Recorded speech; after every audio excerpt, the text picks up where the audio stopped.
Coming up, History News This Week, Episode 13. Namaste friends. My name is Shinil Subramanian Paimal and you are listening to the Histology Podcast. Welcome to the 13th episode of History News This Week.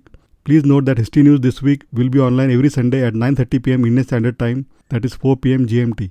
This week is an interesting mix of news from around the world along with some very good articles. Let's start. First, the exact location of what is thought to be the first English slave fort in Africa may have been found. The BBC has been hearing about the significance of the discovery in Ghana. Second, in the late 1800s, archaeologists discovered an arrowhead at a Bronze Age dwelling in Maurigen, Switzerland. In the years since, the 3,000-year-old artifact has been part of the collection at the Bern Historical Museum. Now, a new analysis reveals that the object is no ordinary arrowhead. It was crafted from a meteorite that crashed to Earth 3,500 years ago, according to a study published in the September issue of the Journal of Archaeological Science. Third, archaeologists in Spain have unearthed an exceptional mosaic featuring the mythical Gorgon Medusa in the remains of a lavish house from the Roman era. Fourth, researchers created a facial approximation of a 45,000-year-old individual who is believed to be the oldest anatomically modern human ever to be genetically sequenced. 5.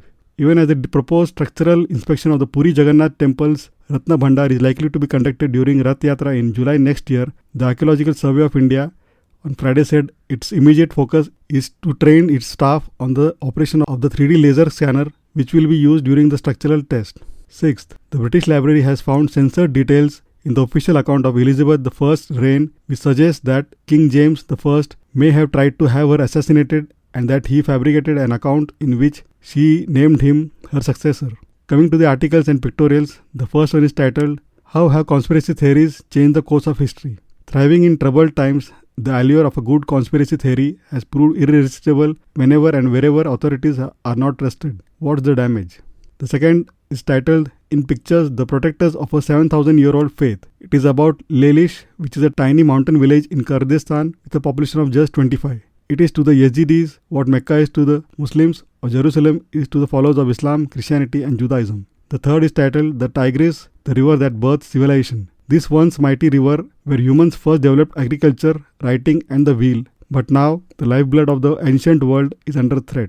Latest book release of the week, Prisoners of the Castle, an epic story of survival and escape from Colditz, the Nazis' fortress prison, by Ben McIntyre, is now available for order. History Podcast recommendation of the week, You Are Dead to Me, the comedy podcast that takes history seriously. Greg Jenner brings together the best names in comedy and history to learn and laugh about the past. I will provide links to all the news items, articles, book and podcasts mentioned above in the show notes. Please feel free to check them out. Thank you for listening to this week's episode of the History News This Week. Hope you found it interesting. Please don't forget to subscribe to the Histology Podcast on your favorite podcasting app and check histology.com for book reviews and interesting tidbits from the pages of history. Looking forward to hearing from you. Have a great day and take care. Bye.